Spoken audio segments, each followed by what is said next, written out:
허리를 똑바로 세워보세요 라고 하면 허리 근육에만 힘을 주는 경우가 있습니다. 힘을 주게 되면 허리가 이렇게 신전만 하게 되는데, 수술까지는 아닌데 증상이 심하신 분들, 그런 분들을 위해서는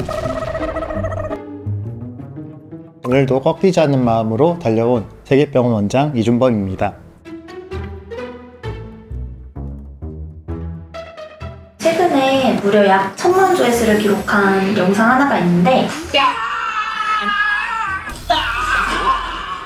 이게 웃기지만 웃기지만은 않네요. 저희도 허리가 아프고 목이 아프고 손목도 어깨도 아플 때가 있는데 의사도 역시 사람이라서 그렇습니다. 아무튼 요즘 저와 같이 젊다? 아주 늙지 않은 사람들, 이런 환자분들이 많이 오시는데, 특히 허리가 아프셔서 오시는 분들은 대개는 디스크 환자들이 많은 것 같습니다. 그러면 오늘은 왜 이런 일들이 생기는지 자세히 알려드리도록 하겠습니다.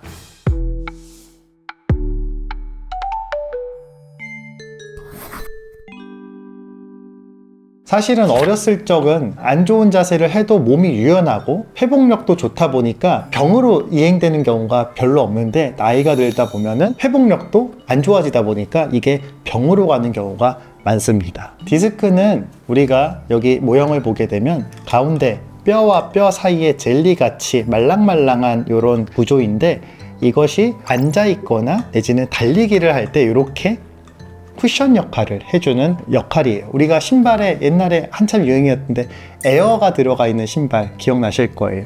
그 에어가 왜 유행을 했냐면, 지면에서 오는 쿵쾅거렸을 때 그 충격을 흡수해줘서 발이 편안하다 내지는 몸이 편안해진다 라는 그런 원리에서 에어가 들어가 있는 신발을 신게 됐는데, 디스크가 그런 에어 역할을 하게 됩니다. 근데 나이가 들게 되면은 디스크의 구조에서 섬유륜 그리고 그 속 안에 있는 수액이 점차적으로 퇴행성 변화를 겪게 됩니다. 그러면서 점차적으로 딱딱해지고 부상이나 조그만한 동작에서도 쉽게 다칠 수 있는, 손상을 받을 수 있는 상태로 변형하게 됩니다. 그렇게 되다 보니 우리가 나이가 들면은 이리 삐끗 저리 삐끗 아이고 아프다 하다가 어느 날 갑자기 다리가 저려오는 그런 디스크 병을 얻게 되는 것입니다. 노화가 대부분 모든 병에서는 그 원인이 될 수 있죠.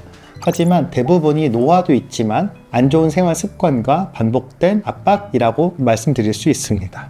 안 좋은 자세로 작업을 오랫동안 하는 것들이 누적되다 보면은 허리 디스크 섬유륜에 미세하게 찢어지는 그런 상처를 주게 되는데, 이것들이 회복력이 더디다 보니까 회복이 되지 않고 점점 찢어지게 되고, 그 찢어진 틈으로 수액이 빠져나가는 병이 바로 척추에 생기는 디스크 병이라고 할 수 있습니다. 물론 돌아간다, 아주 옛날로 돌아간다, 정상이 된다 라고 얘기할 수는 없습니다. 한 번 다친 것은 몸은 기억을 하게 돼 있습니다. 그래서 이전 상태로 돌아가기보다는 지금 상태에서 조금 더 개선된, 힐링이 된, 치유가 된 상태로 간다는 표현이 아마 적합하다라고 할 수 있는데, 디스크가 섬유륜이 찢어지고 수액이 탈출되어 있는 그 정도에 따라서 증상과 예후가 다르다라고 설명드릴 수 있을 것입니다. 그래서 섬유륜만 조금 늘어나 있는, 우리가 흔히 벌징 디스크라고 하는데, 그런 상태는 사실은 운동이나 그런 간단한 약물 치료만으로도 충분히 좋은 결과를 나타낼 수 있고요. 실제로 섬유륜이 찢어져서 수액이 많이 튀어나와서 신경이 자극이 된 그런 상태에서는 심하면은 마비까지 진행할 수 있는 상태이기 때문에 수술적인 치료도 고려를 해야 됩니다. 이 두 가지, 말은 똑같은 디스크지만 처음에 섬유륜만 늘어난 상태와 수액이 많이 빠져나와서 신경을 많이 압박하는 상태, 어떤 게 그러면 더 좋은 상태일까요? 물론 가장 처음 진단이 심하지 않은 상태가 결과적으로 좋은 상태가 될 거고, 나중에 회복도 거의 원래 상태에 비슷하게 회복이 되겠죠. 그럼 저절로 좋아질 수도 있는 건가요? 네, 터진 수액은 우리 몸속에서 자연스럽게 흡수되는 과정을 겪게 됩니다. 자연적으로 흡수되는 데는 물론 시간이 걸리겠지만, 터져 나온 수액들은 다 나중에 흡수가 되고, 신경은 처음에 압박되어 있는 것보다 많이 풀어져 있는 경우도 확인할 수 있습니다. 수술까지는 아닌데 약물 치료와 물리 치료를 하기에는 조금 증상이 심하신 분들, 그런 분들을 위해서는 경피적 신경성형술을 시행하고 있습니다. 이 경피적 신경성형술은 비교적 빠른 시간에 회복이 가능하다는 장점이 있는 시술이 되겠습니다. 꼬리뼈 부위에 국소 마취를 시행하고 카테터 가이드를 삽입하게 됩니다. 조영제로 가이드가 적절한 위치에 있는지 확인하고 카테터를 삽입합니다. 환자의 증상과 MRI에서 협착 위치 또는 디스크가 신경을 압박하는 부분을 비교, 확인해서 해당 부위로 카테터를 이동시킵니다. 카테터는 좌우로 시술자에 의해 움직일 수 있어 정확한 위치에 위치시킬 수 있고 또 이를 영상 장비를 이용해서 확인할 수 있습니다.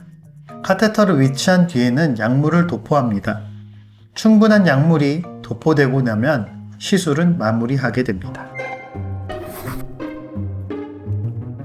주사 치료는 실제로 허리 주변에 주사를 놓는 방법이 되는 거고, 경피적 신경성형술은 디스크 터진 부분에 접근해서 그곳에 약물을 도포하는 방법이라고 알고 계시면 될 것 같습니다. 결국에는 경피적 신경성형술은 화학적인 부분, 염증을 줄여주는 효과가 메인인 시술 방법이 될 것입니다. 따라서 우리가 통증이 줄어들었다 라고 해서 속에 있는 구조물까지 다 나았다라는 뜻은 아니기 때문에 시술 이후에도 철저한 관리가 필요합니다. 나쁜 습관을 하지 않으시고 또 몸의 나쁜 자세를 유지하지 않고 좋은 자세를 유지하는 것이 허리를 지킬 수 있는 방법이 되겠습니다. 최근에 헬스 열풍이 불고 너도 나도 몸짱이 되고 싶어하는 마음이 앞서다 보니 올바른 자세를 지키지 못하고 몸을 키우려다가 몸이 다치는 경우가 생각보다 많이 있습니다. 특히 데드리프트라는 자세에서 우리가 잘못된 과도한 신전을 하게 되는데 이 경우에 심하게 디스크가 터져서 오시는 분들이 종종 있습니다. 대부분의 저희 병원 외래에 오시는 분들께 허리를 똑바로 세워보세요 라고 하면 허리 근육에만 힘을 주는 경우가 있습니다. 하지만 허리 자체에 힘을 주게 되면 허리가 이렇게 신전만 하게 되는데 이 신전만 하게 될 경우에 전반적인 방향이 무게축이 이 뒤로 가게 되면서 허리에 디스크에 생기는 압박은 늘어나게 됩니다. 몸통을 세울 때 코어 근육을 활성화해서 복압을 유지해서 몸을 세우는 방법을 저희 병원에서는 알려주고 있습니다. 복압을 유지하면서 몸통을 세울 경우에는 체중의 중심이 약간 척추 앞쪽으로 떨어지게 되며 허리가 생각보다 길어지는 효과를 나타낼 수 있게 됩니다. 따라서 저에게 올바른 척추의 자세가 무엇냐라고 물어보신다면 복압을 신경 써서 몸을 세우는 자세, 즉 척추 중립 자세를 유지하는 자세가 좋은 자세입니다 라고 말씀드리고 싶습니다. 자, 오늘 알아본 내용, 보존적 치료로 손쉽게 디스크를 극복하자. 이 정도면 괜찮지 않나요? 이런 정보 꺾이지 않고 계속 들으시려면 구독, 좋아요, 허리 펴고 한번 눌러주세요. 감사합니다.